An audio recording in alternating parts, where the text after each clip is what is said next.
Shalom jemaat yang setia, jemaat Tuhan yang dikasihi dan mengasihi Tuhan. Puji Tuhan, pada momen liburan lebaran ini kita boleh tetap berada di tempat masing-masing, berkumpul dalam kebaktian doa sore hari ini meskipun secara online. Tentunya kehadiran kita terbatas oleh ruang dan waktu, namun hadirat Tuhan tidak pernah dibatasi oleh apapun. Amin. Dengan demikian Bapak Ibu Saudara, kita dapat tetap bersekutu di dalam Tuhan, menikmati kekudusannya, memuji dan menyembahnya, menaikkan doa kepadanya, mendengar firman-Nya yang kita awali dengan diam di hadirat Tuhan.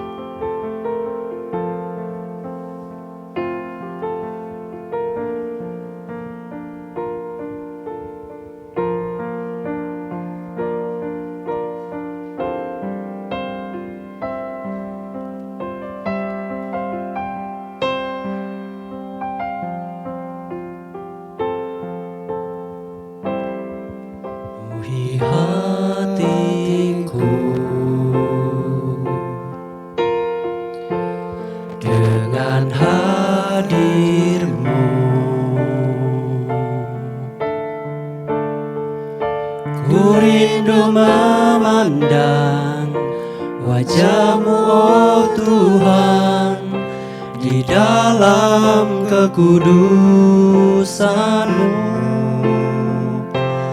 bawaku dekat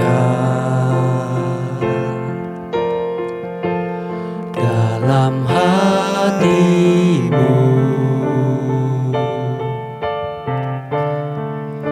Ku rindu mendengar suara-Mu, oh Tuhan, di tempat kudus-Mu sekarang.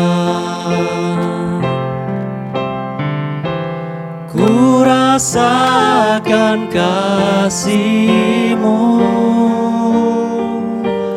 dan indahnya kekudusan-Mu, penuhi dengan kasih-Mu. Diam di hadirat-Mu, ku mengangkat tanganku dan ku bersyukur menyembah-Mu, penuhi dengan kasih-Mu. Diam di hadirat-Mu.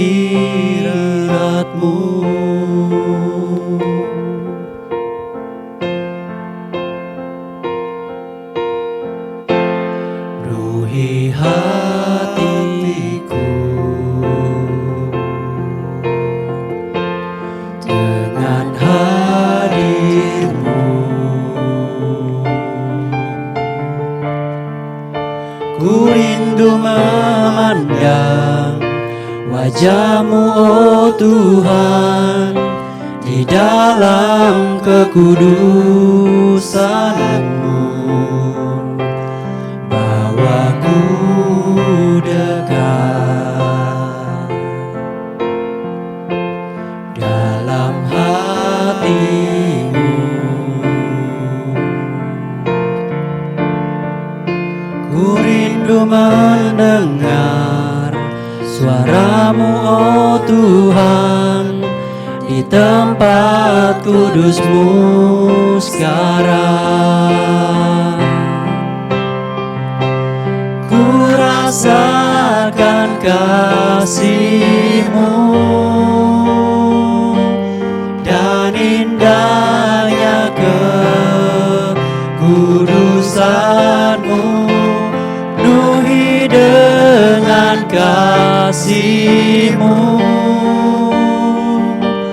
Diam di hadirat-Mu, ku mengangkat tanganku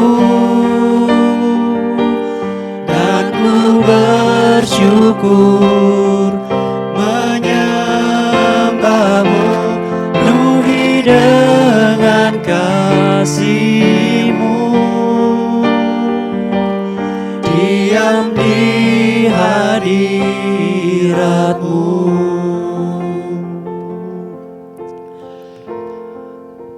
Mazmur 27 ayat 4 mengatakan, "Satu hal telah kuminta kepada Tuhan, itulah yang kuingini. Diam di rumah Tuhan seumur hidupku, menyaksikan kemurahan Tuhan dan menikmati bait-Nya." Oleh karena itu Bapak Ibu Saudara, marilah kita ucapkan doa syukur kita. Kita mau menyatakan ucapan syukur kita yang pertama untuk kesempatan yang Tuhan berikan bagi kita, sehingga kita boleh menikmati hadirat Tuhan, menikmati persekutuan dengan Tuhan dan umat-Nya melalui kegiatan gereja, baik itu ibadah umum, komisi, cross, serta kegiatan lainnya. Mari kita syukuri itu semua dapat terwujud tanpa adanya kendala yang mengganggu setiap kita. Kita berdoa.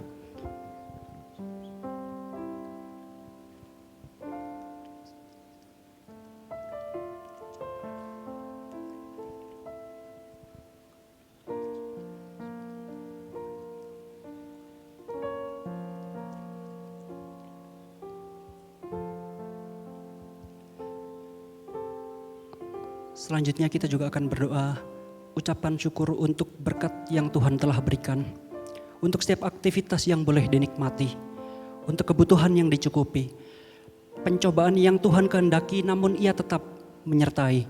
Marilah kita semua syukuri bersama-sama di tempat ini. Kita berdoa.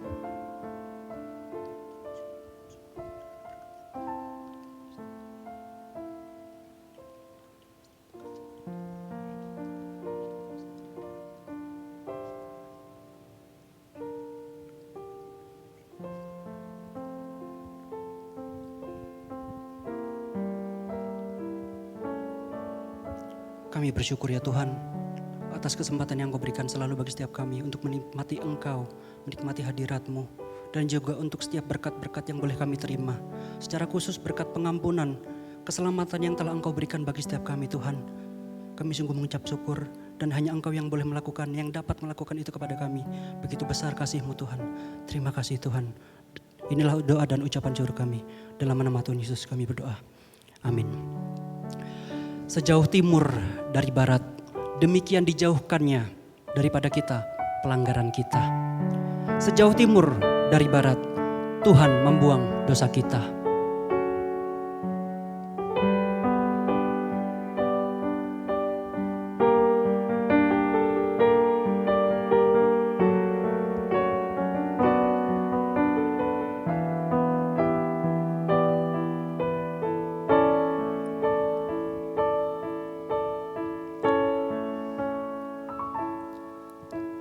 Sejauh timur dari barat, Engkau membuang dosaku.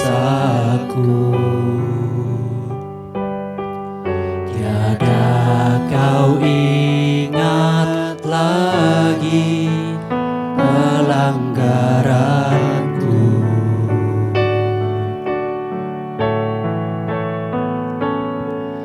Jauh ke dalam tubir laut, Kau melemparkan dosaku. Tiada Kau perhitungkan kesalahanku. Betapa besar kasih pengampunan-Mu Tuhan. Tak Kau pandang hina hati yang hancur.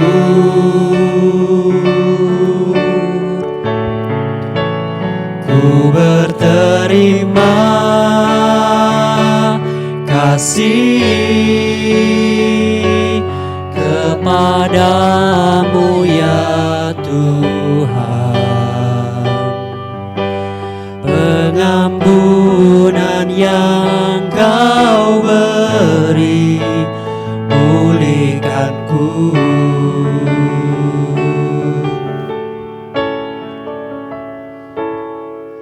Sejauh timur dari barat, Engkau membuang buang dosaku. Tiada kau ingat lagi pelanggaranku.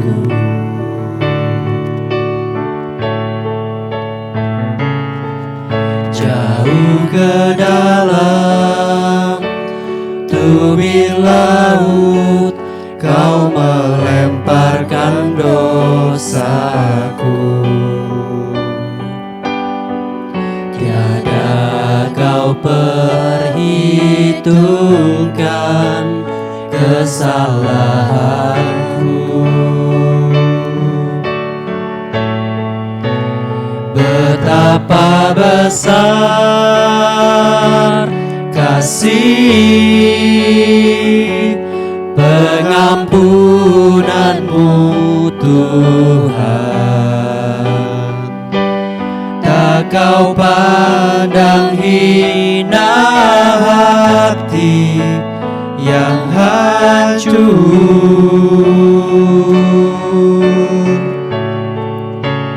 Ku berterima kasih kepadamu ya Tuhan. Pengampunan yang kau beri pulihkanku. Pengampunan yang Tuhan beri, pulihkan kita. Pengampunan yang kau beri pulihkanku.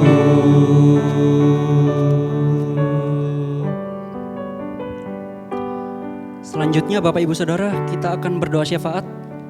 Pertama, kita akan berdoa bagi gereja kita, yaitu untuk pelaksanaan program yang telah disusun, mulai dari kesehatian para majelis dan juga pengurus, kecukupan dana yang dibutuhkan, dan juga program-program yang telah dirancangkan kiranya boleh tepat sasaran untuk membawa jemaat semakin mengenal dan mengasihi Tuhan. Mari kita berdoa untuk satu pokok doa ini.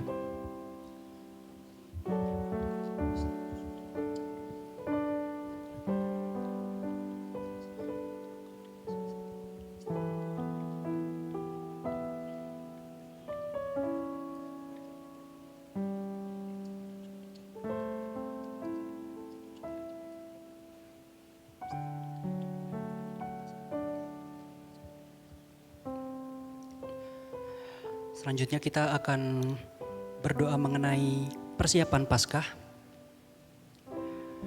Bersama-sama kita doakan untuk kesatuan hati para panitia, juga persiapan para pelayan dan juga hamba Tuhan yang akan melayani nanti. Serta berdoa agar kiranya jemaat semakin boleh dibawa untuk meresapi dan memaknai pengorbanan serta kebangkitan Kristus melalui perayaan Paskah pada bulan ini nanti. Kita berdoa.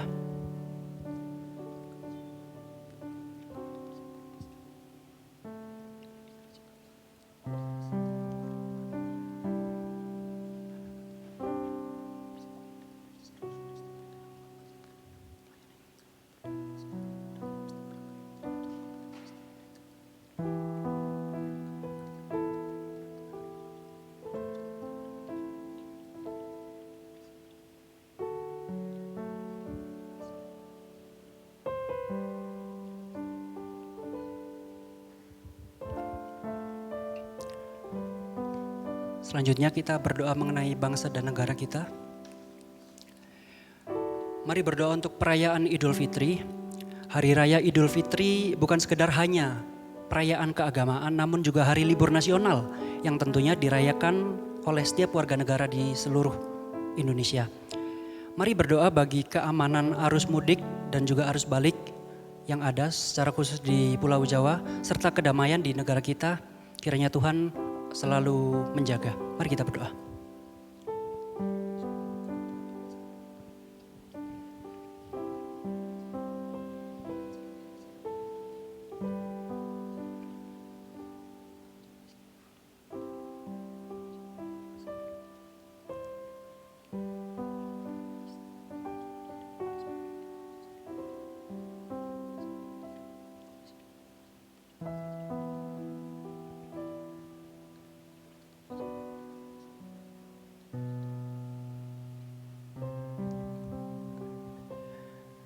Juga kita akan berdoa mengenai penolakan terhadap RUU TNI yang sering kita dengar ya di media sosial atau di berita-berita di TV. Mohon Tuhan beranugerah kepada bangsa kita supaya para pemimpin boleh diberikan kepekaan terhadap suara rakyat. Juga untuk lapangan kerja, di tengah kesulitan ekonomi ada banyak orang-orang warga negara Indonesia yang mungkin di PHK. Kiranya pemerintah boleh diberikan hikmat untuk menangani kondisi yang sulit ini dan juga mendapati solusi yang terbaik atas apa yang terjadi bagi bangsa kita. Mari kita berdoa untuk dua pokok doa ini.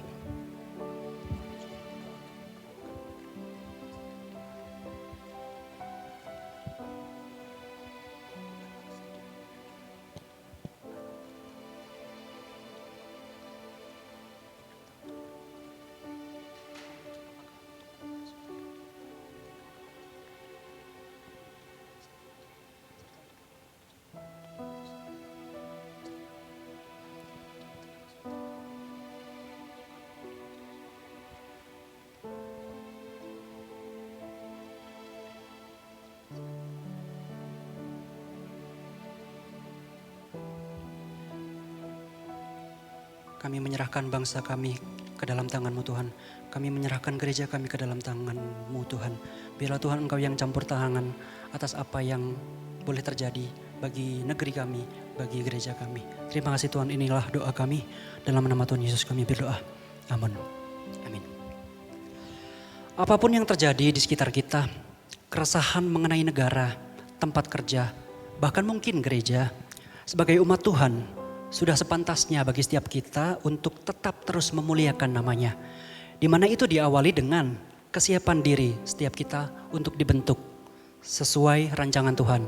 Dibentuk bagaikan bejana.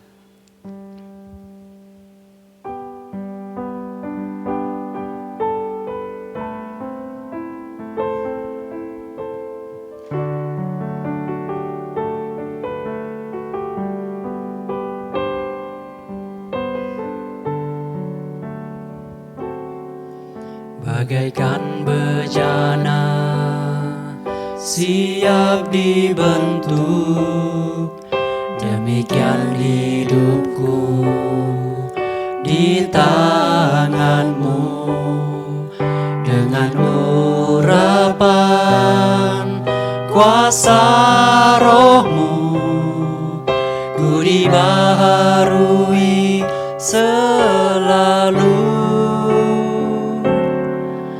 Jadikan ku alat dalam rumah-Mu. Inilah hidupku di tangan-Mu. Bentuklah turut kehendak-Mu. Pakailah sesuai rencana-Mu. Ku mau seperti-Mu, Yesus, disempurnakan selalu dalam segenap jalanku, memuliakan nama-Mu.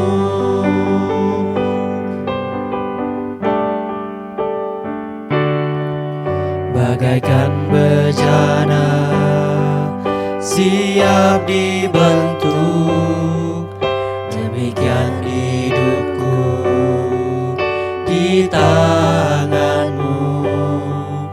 Dengan urapan kuasa Roh-Mu, ku dibaharui selalu. Jadikan ku alat dalam rumah-Mu. Inilah hidupku di tangan-Mu. Bentuklah turut kehendak-Mu. Pakailah sesuai rencana-Mu. Ku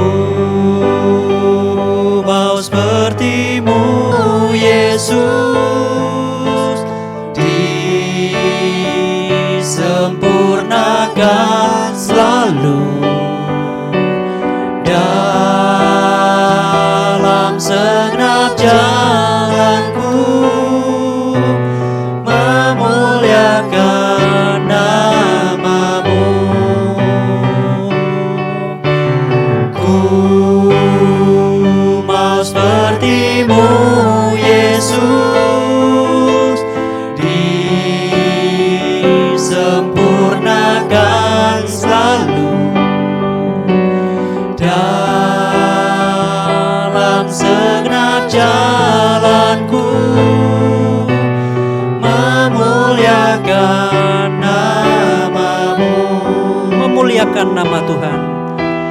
Memuliakan namamu, memuliakan namamu.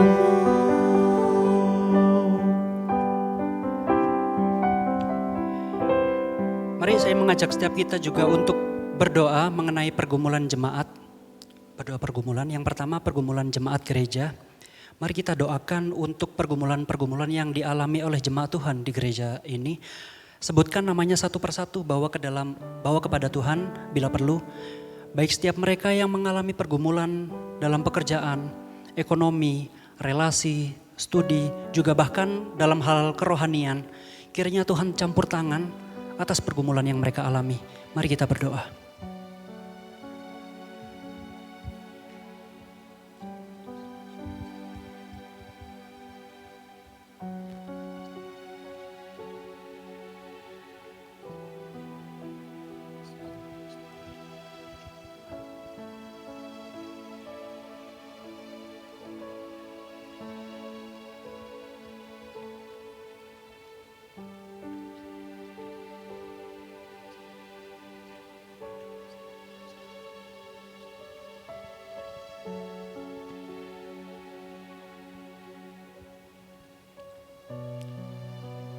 Setelah itu diberikan juga waktu secara khusus bagi setiap kita untuk menaikkan doa atas pergumulan kita secara pribadi. Mari kita bawa kepada Tuhan bersama-sama. Dipersilahkan.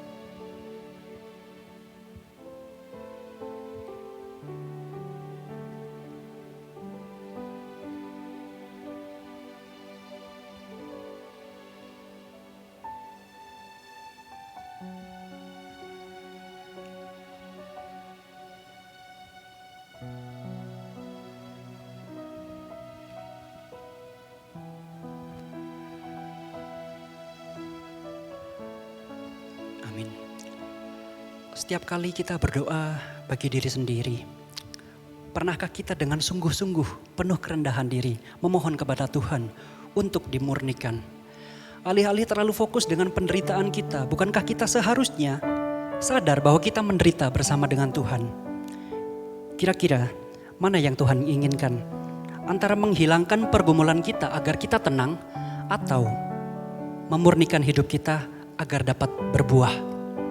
Mari kita nyanyikan satu pujian ini, Murnikanku, sebelum mendengarkan firman Tuhan.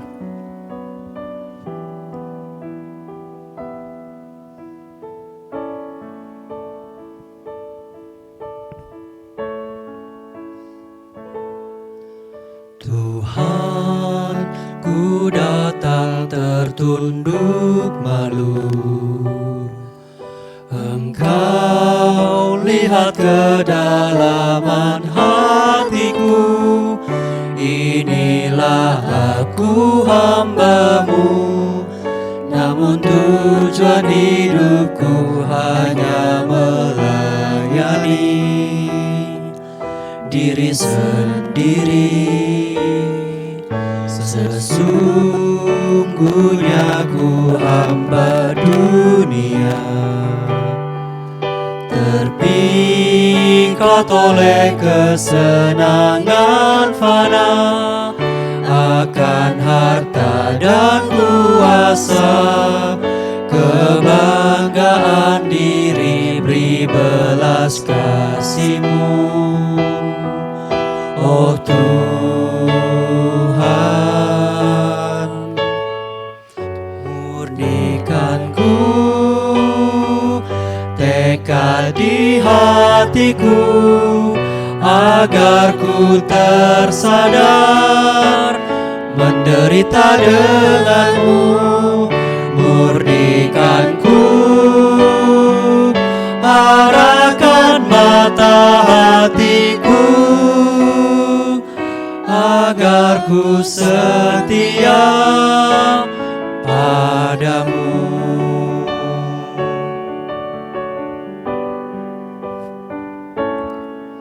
Tuhan, ku datang tertunduk malu. Engkau lihat kedalaman hatiku. hamba-Mu, namun tujuan hidupku hanya melayani diri sendiri. Sesungguhnya ku hamba dunia, terpikat oleh kesenangan fana atas harta dan kuasa, kebanggaan diri, beri belas kasih-Mu. Oh Tuhan, murnikanku tekad di hatiku, agar ku tersadar menderita denganmu. Murnikanku, arahkan mata hatiku, agar ku setia padamu. Murnikanku tekad di hatiku, agar ku tersadar menderita denganmu. Murnikanku, arahkan mata hatiku, agar ku setia padamu, agar ku setia padamu. Mari kita berdoa. Tuhan, Engkau kenal kami semua. Engkau tahu bagaimana kehidupan kami pribadi lepas pribadi. Tuhan, biarlah pujian ini boleh menjadi doa kami terus-menerus untuk kami melihat hidup kami di hadapan Tuhan. Memandang diri kami di dalam kekudusan Tuhan, memeriksa hidup kami di dalam kebenaran-kebenaran-Mu, ya Tuhan. Tuhan, ampuni kami. Karena dalam perjalanan iman ini, terkadang kami berfokus pada diri kami sendiri. Kami memperalat Tuhan. Kami memanfaatkan Tuhan untuk mencapai keinginan-keinginan kami. Tuhan, ampuni kami. Biarlah Tuhan kami pada hari ini bukan hanya bergumul untuk bagaimana Tuhan menolong kami, tapi kami juga boleh bergumul bagaimana kami hidup di hadapan Tuhan. Biarlah Tuhan momen ketika kami akan bersama-sama merayakan Jumat Agung dan Paskah, ketika kami sama-sama mengingat penderitaan Tuhan, pengorbanan Tuhan, kemenangan Tuhan. Ini juga boleh menjadi suatu momen yang mengubahkan hidup kami, yang membuat kami menyadari betapa besarnya anugerah-Mu. Dan kami mau menggunakan anugerah-Mu untuk kami boleh hidup, menghargai anugerah-Mu, untuk kami boleh melakukan segala sesuatu seperti yang Tuhan mau. Kami memperlenungkan firman-Mu Tuhan pada malam ini. Tuhan berkati kami semua, hamba-Mu yang akan men-sharingkan firman-Mu. Mohon Roh Kudus jugalah yang menolongnya. Dalam nama Tuhan Yesus kami berdoa. Amin. Selamat malam Bapak Ibu Saudara. Kita bersyukur malam hari ini kita bisa bersama-sama mengikuti ibadah doa.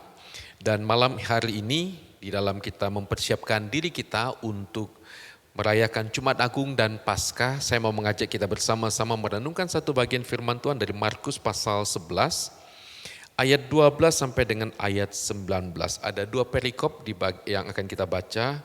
Satu tentang Tuhan Yesus mengutuk pohon ara, lalu Tuhan Yesus menyucikan bait Allah. Saya akan bacakan untuk kita sekalian, Bapak Ibu Saudara bisa memperhatikannya. Markus pasal 11 ayat 12 sampai dengan 19. Keesokan harinya sesudah Yesus dan ke-12 muridnya meninggalkan Betania, Yesus merasa lapar. Dan dari jauh ia melihat pohon ara yang sudah berdaun. Ia mendekatinya untuk melihat kalau ia mendapat apa-apa pada pohon itu. Tetapi waktu ia tiba di situ, ia tidak mendapat apa-apa selain daun-daun saja. sebab memang bukan musim buah ara. Maka katanya kepada pohon itu, jangan lagi seorang pun makan buahmu selama-lamanya. Dan murid-muridnya pun mendengarnya. Lalu tibalah Yesus dan murid-muridnya di Yerusalem. Sesudah Yesus masuk ke bait Allah, mulailah ia mengusir orang-orang yang berjual beli di halaman bait Allah. Meja-meja penukar uang dan bangku-bangku pedagang merpati dibalikkannya. Dan ia tidak memperbolehkan orang membawa barang-barang melintasi halaman bait Allah. Lalu ia mengajar mereka katanya, bukankah ada tertulis, rumahku akan disebut rumah doa bagi segala bangsa. Tetapi kamu ini telah menjadikannya sarang penyamun. Imam-imam kepala dan ahli-ahli Taurat mendengar tentang peristiwa itu. Dan mereka berusaha untuk membinasakan dia. Sebab mereka takut kepadanya. Melihat seluruh orang banyak takjub akan pengajarannya. Menjelang malam mereka keluar lagi dari kota itu. Demikian firman Tuhan. Bapak Ibu Saudara, ada beberapa cara yang Tuhan Yesus gunakan untuk dia menyampaikan, menjelaskan pesannya. Misalnya Tuhan Yesus menggunakan perumpamaan. Beberapa waktu yang lalu kita membahas tentang perumpamaan, misalnya perumpamaan biji sesawi, benih yang bertumbuh dan sebagainya. Artinya dengan cerita perumpamaan itu Tuhan Yesus mau menyampaikan pesannya. Nah, ada cara lain yang juga Tuhan Yesus lakukan untuk dia menyampaikan pesannya, yaitu melalui satu tindakan atau melalui satu perbuatan. Nah, Tuhan Yesus di dalam perikop yang kita baca menggunakan satu peristiwa, yaitu dia mengutuk pohon ara untuk menyampaikan pesannya. Di dalam Alkitab beberapa kali Tuhan Yesus menggunakan cara ini. Misalnya di Perjanjian Lama kita melihat ada kisah Nabi Hosea. Hosea diperintahkan Tuhan untuk mengambil seorang wanita bernama Gomer, yaitu seorang perempuan pelacur. Tindakan ini mau menyampaikan kepada bangsa Israel bagaimana Allah itu begitu mencintai Israel yang berdosa besar. Tindakan Hosea mewakili tindakan Allah untuk menyampaikan anugerah Tuhan kepada bangsa Israel yang berdosa. Begitu juga dengan nama-nama yang diberikan oleh Hosea kepada anak-anaknya. Nama-nama itu pun menyatakan tentang pesan Tuhan, tentang sikap Tuhan kepada bangsa Israel. Nah, dalam perikop yang kita baca tentang Tuhan Yesus mengutuk pohon ara, Tuhan mau menyampaikan satu pesan yang sangat penting, yaitu tentang bagaimana bangsa Israel yang tidak menghasilkan buah. Bapak Ibu Saudara, kalau kita memperhatikan Alkitab kita melihat bahwa salah satu pesan penting yang Tuhan Yesus sering sampaikan kepada orang Israel, kepada para murid, yaitu tentang bagaimana orang umat Tuhan itu harus menghasilkan buah. Nah, berulang kali Tuhan Yesus menyampaikan pesan-pesan ini, ya. Nah, Bapak Ibu Saudara, Tuhan Yesus menemukan ada satu fenomena yang terjadi di tengah-tengah orang Israel, khususnya para pemimpin agama pada waktu itu, yaitu bagaimana mereka hidup dalam sebuah kemunafikan. Tuhan Yesus pernah menggunakan istilah, kamu itu seperti kuburan yang terlihat bagus, tapi isinya cuma tulang belulang. Dari luar, kuburan itu kelihatan bagus, tetapi di dalamnya tidak ada kehidupan. Bapak Ibu Saudara, Tuhan Yesus menginginkan agar orang Israel menghasilkan buah seperti yang dia inginkan. Misalnya, hidup dalam belas kasihan, hidup dalam keadilan, kepedulian, takut akan Tuhan, hidup dalam kebenaran, kekudusan, dan sebagainya.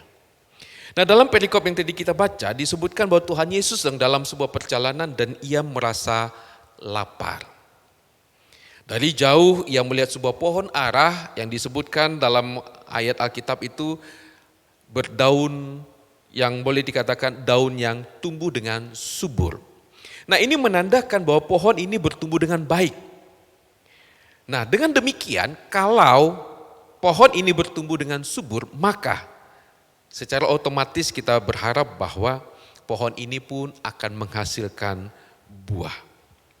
Nah, akan tetapi ketika Tuhan Yesus mendatangi pohon tersebut, dia mencari di pohon itu apakah ada buah atau tidak. Ternyata dia tidak menemukan buah.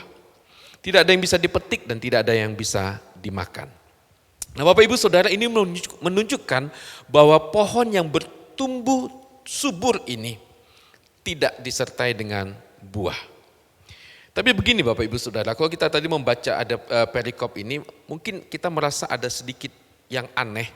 Sebab ada kalimat disebutkan sebab bukan musim berbuah. Bukan musim buah ara. Nah Bapak Ibu Saudara, frasa ini, kalimat ini bisa menimbulkan kesalahpahaman. Karena kalau kita katakan memang bukan musimnya, maka ya memang gak ada buahnya gitu ya. Nah gini Bapak Ibu Saudara, untuk memahami cerita ini maka kita perlu melihat bagaimana pohon ara itu menghasilkan buahnya. Nah biasanya pohon ara itu menghasilkan buahnya, buah utamanya itu pada bulan Juni atau bulan Juli. Namun pada bulan Maret atau April biasanya pohon ara itu akan menghasilkan buah yang pertama. Kalau dalam bahasa Indonesia tadi yang kita baca disebutkan Tuhan Yesus mencari apa-apa. Nah mencari apa-apa itu yang disebut dengan buah yang pertama. Dan itu biasanya muncul di bulan Maret atau bulan April. Nah jika pohon ara tidak menghasilkan buah yang pertama itu tadi pada bulan Maret dan bulan April, maka dipastikan bahwa pohon itu tidak akan menghasilkan buah yang utama pada bulan Juni dan atau Juli. Nah Bapak Ibu Saudara, Tuhan Yesus menggunakan gambaran ini, cerita ini untuk menyampaikan pesannya kepada bangsa Israel. Bahwa bangsa Israel ini adalah bangsa yang tidak menghasilkan buah. Padahal dikatakan tadi seperti pohon ara ini yang berdaun, yang bertumbuh dengan subur. Bangsa Israel adalah bangsa yang kelihatannya baik, bertumbuh dengan baik. Bapak Ibu Saudara, bangsa Israel adalah bangsa yang diberkati Tuhan. Anugerah Tuhan luar biasa untuk bangsa ini. Pemeliharaan Tuhan itu luar biasa untuk bangsa ini. Mereka juga Bapak Ibu Saudara memiliki sistem aturan keagamaan yang sudah sangat rapi. Bahkan mereka memiliki gedung bait Allah yang amat sangat megah. Dalam Injil Yohanes pasal 2 ayatnya yang ke-20 disebutkan bahwa bait Allah ini dibangun selama 46 tahun. Dan selama 46 tahun ini bait Allah ini dibangun sedemikian rupa bagusnya, megahnya. Mereka juga menampilkan kehidupan keagamaan yang sangat religius. Dan mereka menggunakan pakaian-pakaian yang agamis untuk memperlihatkan bagaimana mereka sangat-sangat rohani. Akan tetapi Bapak Ibu Saudara, Tuhan Yesus tahu kehidupan yang sesungguhnya dari bangsa Israel. Tuhan Yesus tahu bagaimana kehidupan yang sebenarnya dari para pemimpin agama pada waktu itu. Nah perikop berikutnya itu tentang Allah, Tuhan Yesus menyucikan bait Allah merupakan contoh bagaimana orang Israel tidak menghasilkan buah. Bapak Ibu Saudara, tindakan Tuhan Yesus menyucikan bait Allah ini itu terjadi di halaman bait Allah. Di halaman bait Allah. Nah kita perlu memahami juga tentang bagian-bagian ruangan-ruangan atau pembagian tempat yang ada di bait Allah. Ada ruangan yang namanya ruangan Maha Kudus. Nah ruangan Maha Kudus ini cuma boleh dimasuki oleh imam besar. Lalu ada ruangan kudus, ya ada ruangan Maha Kudus, ada ruangan yang kudus. Nah ruangan kudus ini boleh dimasuki oleh imam-imam. Lalu bagian luarnya ada halaman untuk orang-orang Yahudi, orang-orang yang berasal dari bangsa Yahudi untuk mereka beribadah. Nah, bagian yang lain yang terakhir itu adalah halaman bait Allah yang tadi kita baca. Jadi Bapak Ibu Saudara, tempat terjadinya transaksi jual beli itu atau tempat di mana Tuhan Yesus melakukan penyucian bait Allah itu adalah tempat di mana orang-orang non-Yahudi datang beribadah kepada Tuhan. Jadi halaman bait Allah itu adalah tempat yang dikhususkan untuk orang-orang yang berlatar belakang misalnya bangsa Yunani, bangsa Romawi untuk mereka menyembah Tuhan. Tapi Bapak Ibu Saudara, tempat itu sekarang tidak bisa digunakan. Tempat itu dijadikan tempat berjualan. Dan suasana yang ada di sana menjadi suasana yang begitu berisik, ya, ribut, sehingga orang-orang yang ingin beribadah tidak bisa beribadah, tidak bisa berdoa, tidak bisa menyembah Allah dengan khusyuk. Nah, lebih lanjut Bapak Ibu Saudara, kita perlu melihat lagi konteks pada waktu itu. Tentu saja halaman bait Allah itu tidak diperuntukkan, tidak diizinkan sebenarnya untuk berjualan. Tapi mengapa tempat itu bisa dipakai berjualan? Boleh mungkin saya katakan kalau pakai istilah sekarang ada stand-stand begitu ya, ada booth-booth atau mungkin ada tenan-tenan yang ada tempat di situ untuk mereka berjualan. Bagaimana mereka bisa punya tempat di situ? Tentu saja mereka mendapatkan izin dari pemimpin agama yang ada di bait Allah waktu itu. Lalu kalau kita baca juga ada disebutkan dengan penukar uang atau money changer. Nah gini Bapak Ibu Saudara, pada waktu itu ada sebuah aturan. Kalau kita mau memberikan persembahan ke bait Allah, tidak boleh menggunakan mata uang asing. Cuma boleh menggunakan mata uang yang ditetapkan oleh bait Allah. Karena itu kalau orang dari non-Yahudi, bangsa non-Yahudi yang datang masuk ke bait Allah dan mereka mau memberikan persembahan, mata uangnya harus ditukar dulu ke mata uang yang sudah ditetapkan oleh bait Allah.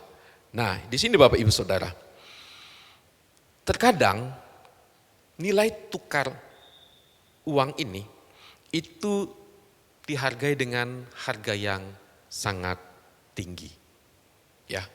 Lalu dikatakan di situ ada pedagang-pedagang ternak, burung merpati dan sebagainya. Nah, mereka juga mendapatkan izin dari pemuka agama untuk menjual ternak. Dan sekali lagi dengan nilai jual yang tinggi. Jadi kalau misalnya orang-orang non-Yahudi yang berasal dari luar kota datang ke bait Allah untuk mempersembahkan korban, kalau mereka bawa korban itu misalnya burung merpati atau domba dari tempat yang jauh sampai ke bait Allah, itu dalam jangka waktu yang cukup panjang, bisa saja ternaknya sudah kecapean dan mungkin dalam sudah kondisi yang tidak baik lagi. Nah, karena itu biasanya mereka membeli di bait Allah. Tapi sekali lagi dengan harga yang mahal. Nah Bapak Ibu Saudara, dengan melihat praktek perdagangan yang buruk ini, menunjukkan adanya kejahatan yang begitu rupa di dalam para pemimpin agama dan orang-orang Israel pada waktu itu. Karena itu Tuhan Yesus menegaskan, rumahku itu adalah rumah doa untuk segala bangsa. Ya, semua bangsa termasuk tempat yang digunakan khusus untuk orang-orang non-Yahudi ini. Tuhan Yesus tidak mau tempat ini digunakan untuk hal-hal yang tidak semestinya. Tempat ini adalah tempat untuk semua bangsa bisa mengenal Tuhan. Tuhan menerima semua orang. Tapi perilaku yang dilakukan oleh para pemimpin agama justru membuat orang tidak bisa datang kepada Tuhan. Sebaliknya, mereka justru menjadikan rumah Tuhan sebagai sarang penyamun.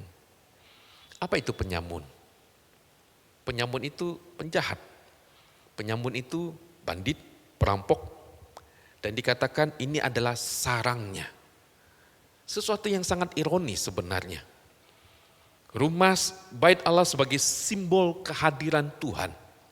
Tetapi isinya justru adalah orang-orang yang punya hati yang jahat. Sampai-sampai Tuhan Yesus menggunakan sebuah istilah sarang penyamun. Ada sesuatu yang sangat ironis sekali yang menyedihkan di bagian ini Bapak Ibu Saudara. Yaitu orang-orang Israel, para pemimpin agama menyembunyikan kejahatan dan kebusukan hati mereka di balik gedung bait Allah, di balik tempat sebagai simbol kehadiran Allah, di balik jubah agama, menggunakan nama Allah, tapi mereka memanfaatkannya untuk keuntungan pribadi. Betapa jahatnya hati mereka. Bahkan Bapak Ibu Saudara, kejahatan hati mereka ini semakin terlihat ketika mereka menyidang Tuhan Yesus. Mencari-cari kesalahan yang bisa mereka gunakan untuk memvonis Tuhan Yesus.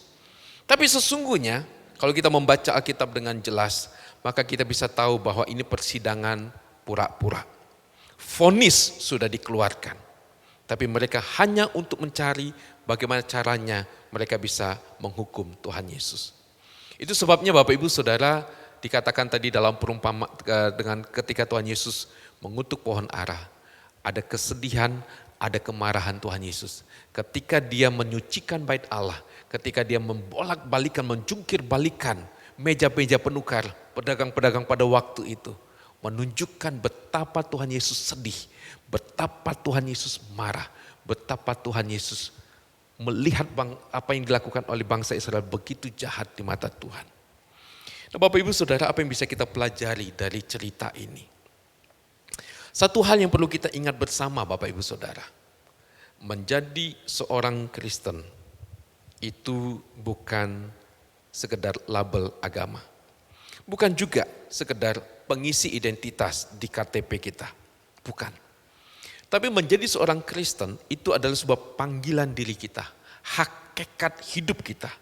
Kita yang dicintai oleh Tuhan, kita yang sudah ditebus oleh Tuhan, kita yang sudah mengalami kasih karunia Tuhan. Biarlah ketika kita menjadi seorang murid Kristus, kita betul-betul menghidupi panggilan itu. Menjadi seorang Kristen itu berarti adanya suatu perubahan hidup yang terjadi dalam seluruh kehidupan kita. Buah itu nyata di dalam semua perubahan-perubahan yang terjadi dalam hidup kita. Perubahan cara pikir kita, mindset kita, bagaimana kita memandang dunia, bagaimana kita memandang harta, bagaimana kita memandang diri kita, bagaimana kita memandang segala sesuatu yang ada dalam hidup ini dari sudut pandang Tuhan. Bagaimana juga perubahan-perubahan karakter dalam hidup kita, pengenalan kita akan Allah. Bapak Ibu Saudara, beberapa waktu lagi kita akan merayakan Jumat Agung dan Paskah. Ini kisah yang teramat sangat agung. Satu kisah yang sesungguhnya membawa perubahan yang sangat besar dalam hidupmu dan dalam hidupku. Karena itu saya rindu, mari kita gunakan minggu-minggu ini menjadi minggu-minggu perlindungan tentang anugerah Tuhan. Sesungguhnya kita adalah orang-orang yang sangat-sangat beruntung. Kenapa? Karena kita sangat banyak mengalami anugerah Tuhan. Karena itu sebagai suami saya mengajak para suami, tunjukkanlah buah-buah itu dalam kehidupanmu. Hidup yang penuh kasih, perhatian, kehangatan kepada istrimu. Bukan kemunafikan. Di rumah kelihatan baik, tapi di luar rumah kita punya dark side. Kita punya sisi gelap yang kita tidak mau istri kita tahu. Sebagai seorang istri, tunjukkanlah perubahan hidup. Tunjukkanlah buah-buah roh, hati yang mensyukuri anugerah Tuhan, hati yang takut akan Tuhan, penuh kasih, penuh kehangatan terhadap suami. Di rumah terlihat baik, tapi di luar rumah punya kehidupan yang gelap. Jangan lakukan itu. Para suami, para istri, mari kita hidup dengan hati yang takut akan Tuhan. Jangan biarkan di tempat lain kita punya sisi gelap yang kita sembunyikan. Sebagai anak, ini pun perlu menjadi perhatian buat kita. Jangan sampai cuma di rumah saja kita kelihatan baik, tapi di luar rumah sesungguhnya kita adalah orang-orang yang jahat. Kita bejat, kita buruk, dan punya perilaku yang sangat-sangat memalukan. Jangan. Biarlah sebagai anak kita boleh menunjukkan satu sikap hidup meresponi anugerah Tuhan. Allah yang begitu baik sudah sewajarnya. Allah yang begitu kasih karunia sudah sewajarnya. Kita menunjukkan satu sikap hidup meresponi anugerah Tuhan dengan sungguh-sungguh. Bapak Ibu Saudara, saya mau mengajak kita kembali menaikkan pujian yang tadi kita sudah nyanyikan. Satu lagu yang menceritakan lagi kepada kita semua tentang anugerah Tuhan, tentang pengampunan Tuhan. Sejauh timur dari barat, Tuhan sudah membuang dosa kita. Dan Dia tidak mengingat-ingat lagi pelanggaran. Dia tidak menghitung lagi kesalahanmu dan kesalahanku. Karena itu saya mau mengajak kita, mari kita naikkan pujian ini. Menjadi sebuah doa kita, menjadi sebuah komitmen kita. Tuhan, aku mau hidup seperti yang Tuhan mau. Sebagai meresponi anugerah-Mu. Sejauh timur dari barat. Sejauh timur dari barat, Engkau membuang dosaku. Tiada Engkau ingat lagi pelanggaranku.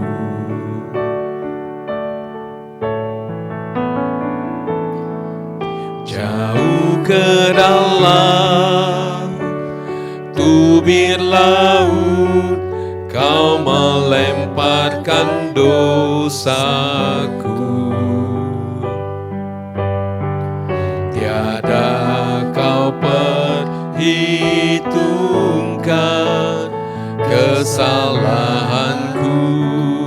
Betapa besar anugerah pengampunan-Mu Tuhan. Betapa besar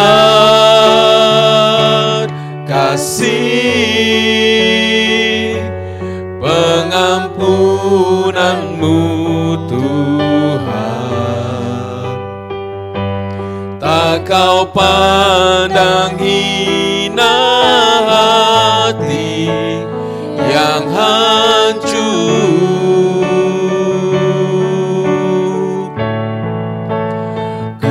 Berterima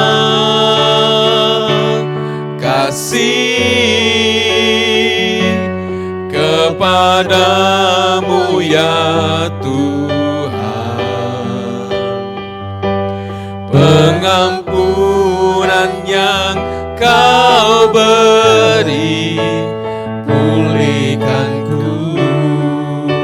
Mari kita katakan, Tuhan betapa besarnya kasih-Mu. Betapa besar kasih pengampunan-Mu Tuhan. Tak Kau pandang hina hati yang hancur.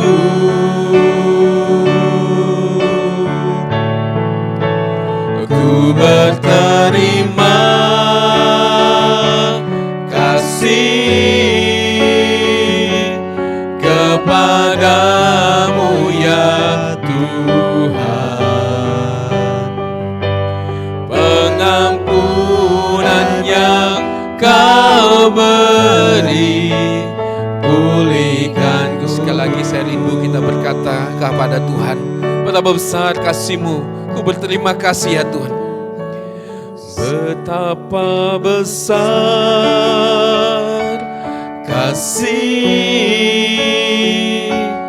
pengampunan-Mu Tuhan.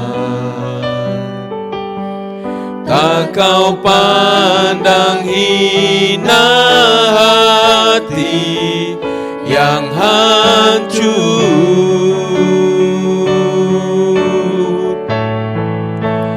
Ku berterima kasih kepadamu ya Tuhan. Pengampunan yang Kau beri, pulihkanku.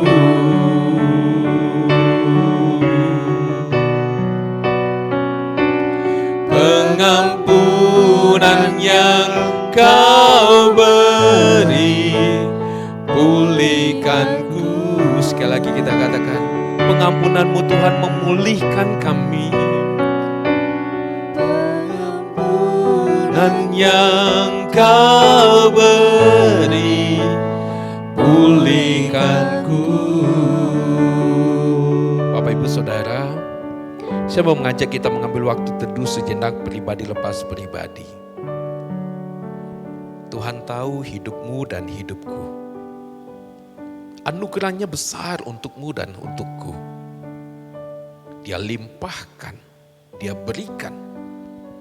Bahkan dia memberikan nyawanya untuk menyelamatkan engkau dan saya. Saya mau mengajak untuk kita sama-sama merenungkan bagaimana kita menghargai, menghormati anugerah Tuhan ini. Jikalau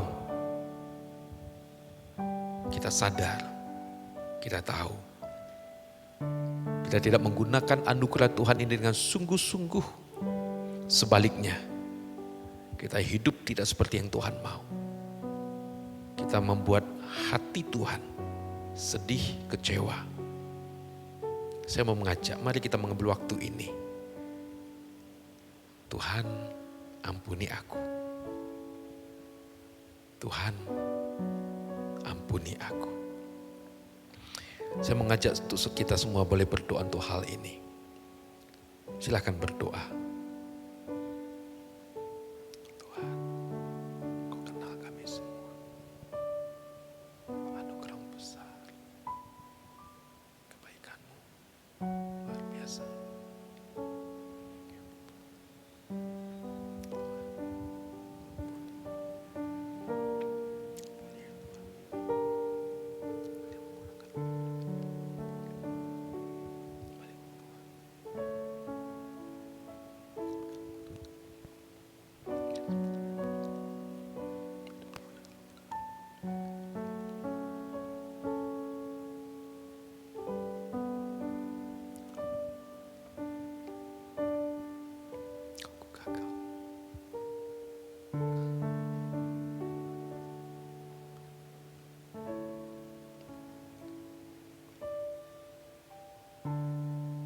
Mari Bapak Ibu Saudara, kita juga mau mempersiapkan diri kita. Mempersiapkan hati kita untuk ibadah di hari Minggu ini. Dan secara khusus ketika kita akan bersama-sama mengikuti sakramen perjamuan kudus. Roti dan anggur akan kita makan dan kita minum. Ini bukan sekedar makan roti dan bukan sekedar minum anggur. Tapi kita sedang mengingat ada suatu pribadi yang sudah memberikan tubuh dan darahnya.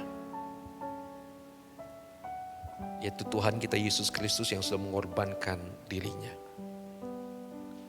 Mari saya mau mengajak kita sama-sama. Supaya Tuhan mempersiapkan hati kita.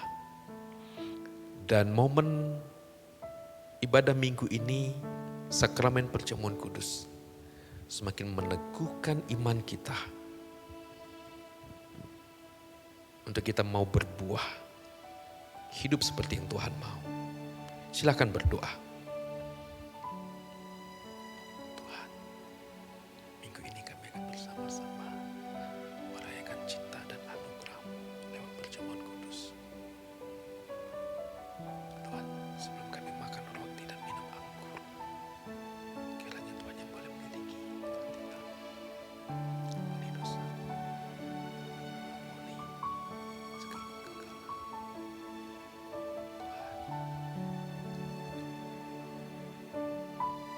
Biarlah Tuhan roti dan anggur bukan sekedar ritual.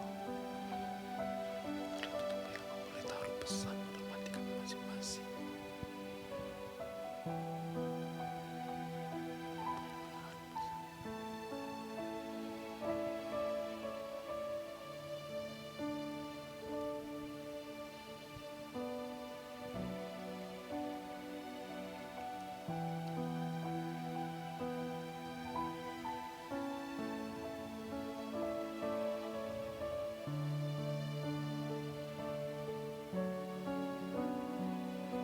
Mari kita juga berdoa Bapak Ibu Saudara untuk para pelayan Tuhan yang akan melayani dalam ibadah di hari Minggu ini. Secara khusus kita doakan untuk Pendeta Panca dan juga saya yang akan menyampaikan firman Tuhan di hari Minggu ini. Tolong doakan supaya Tuhan yang menolong saya dengan Pendeta Panca supaya bisa mempersiapkan firman Tuhan. Tuhan berikan hikmat, dan doakan untuk rohaniwan yang juga akan melayani di sakramen perjamuan kudus. Kita doakan juga untuk para majelis dan juga para rohaniwan yang akan melayani di sakramen perjamuan kudus. Kita mau berdoa untuk semua hamba-hamba Tuhan, para majelis yang akan melayani. Kiranya mereka semua juga boleh diberkati, diurapi oleh Tuhan, dan Tuhan memakai mereka menjadi alat di dalam tangan Tuhan. Firman Tuhan boleh menjadi pesan yang meneguhkan jemaat, yang kembali mengarahkan jemaat, dan sakramen perjamuan kudus kembali menjadi pesan yang meneguhkan seluruh jemaat. Mari sama-sama kita berdoa untuk hal ini. Tuhan Yesus, kami juga mau berdoa saat ini untuk hamba-hamba yang akan melayani. Secara khusus yang akan menyampaikan firman-Mu dan yang akan melayani di sakramen perjamuan kudus. Tuhan berkati hamba-Mu Pendeta Panca dan juga hamba sendiri yang akan melayani dan menyampaikan firman. Mohon Roh Kudus memberikan kami hikmat pengertian. Apa yang ingin Tuhan sampaikan bagi kami. Tuhan, pimpin kami, para hamba-Mu yang akan mengkumuli firman-Mu. Arahkan kami Tuhan seperti yang Tuhan mau. Dan biarlah kasih karunia Tuhan turun. Berkati juga Tuhan untuk sakramen perjamuan kudus yang akan dilayani. Hamba-hamba Tuhan yang akan terlibat dalam pelayanan sakramen perjamuan kudus. Begitu juga dengan para majelis yang terlibat, Tuhan berkati. Urapi ya Tuhan. Pakai kami menjadi alat dalam tangan-Mu. Dan biarlah Tuhan yang memperkenankan kami melayani Tuhan. Ketika kami membagikan roti dan anggur. Yang membawa kami untuk mengingat pengorbanan-Mu. Biarlah kami boleh melayani juga dengan penuh kerendahan hati. Anugerah kasih setia Tuhan turun atas hamba-Mu yang melayani.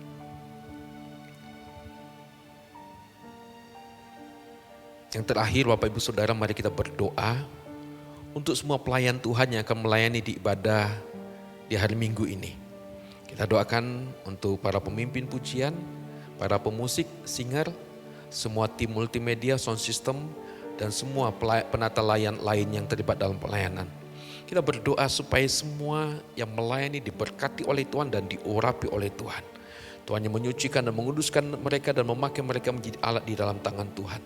Doakan untuk seluruh jemaat yang akan mengikuti ibadah secara on-site maupun juga secara online. Dan ketika mereka mengikuti ibadah dan mengikuti sakramen perjamuan kudus, mereka juga boleh diberkati oleh Tuhan.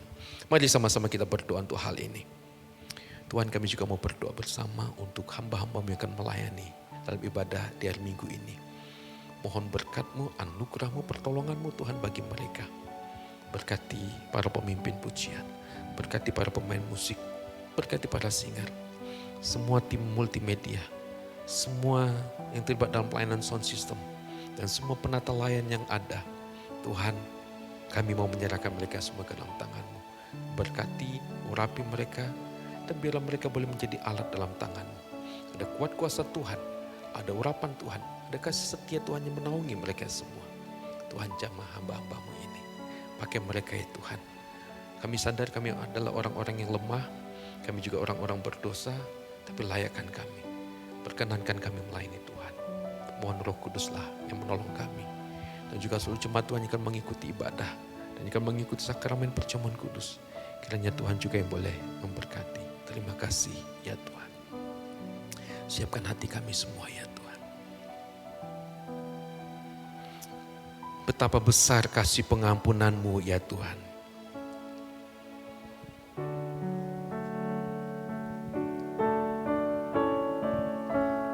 Betapa besar kasih pengampunan-Mu Tuhan. Saya undang semua jemaat untuk bangkit berdiri. Tak Kau pandang hina hati yang hancur.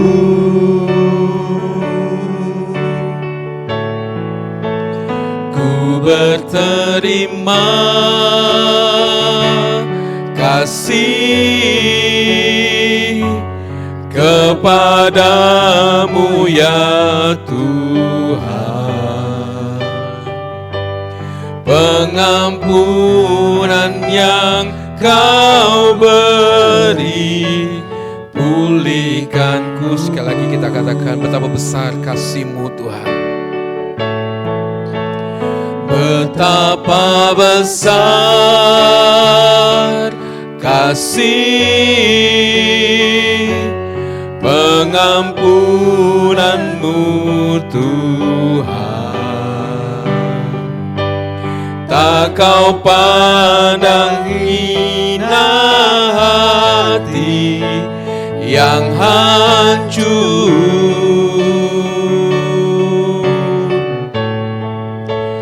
Ku berterima kasih kepadamu ya Tuhan. Pengampunan yang Kau beri, pulihkanku.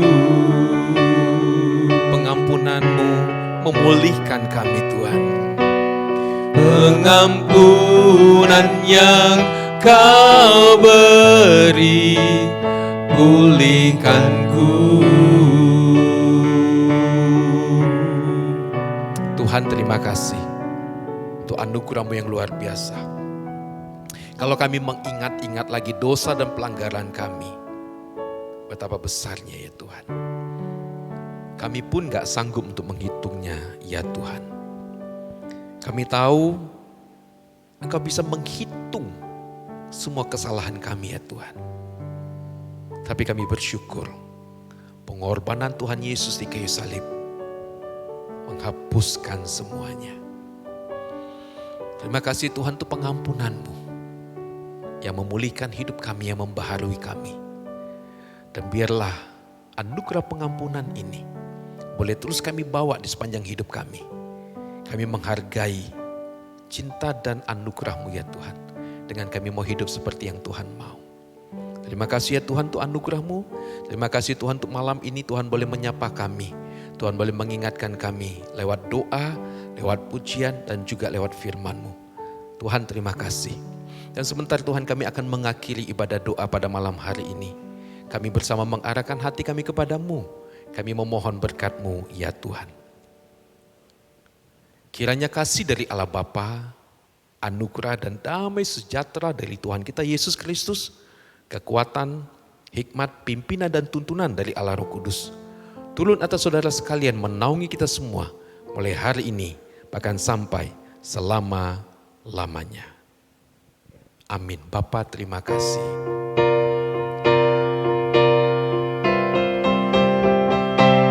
Bapa terima kasih. Bapa terima kasih.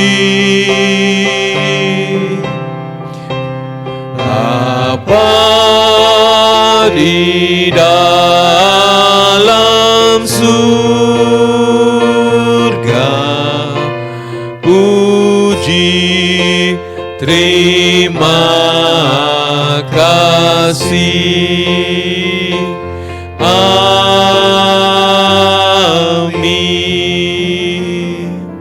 Amin, silakan duduk. Ibadah doa selesai, Tuhan Yesus memberkati.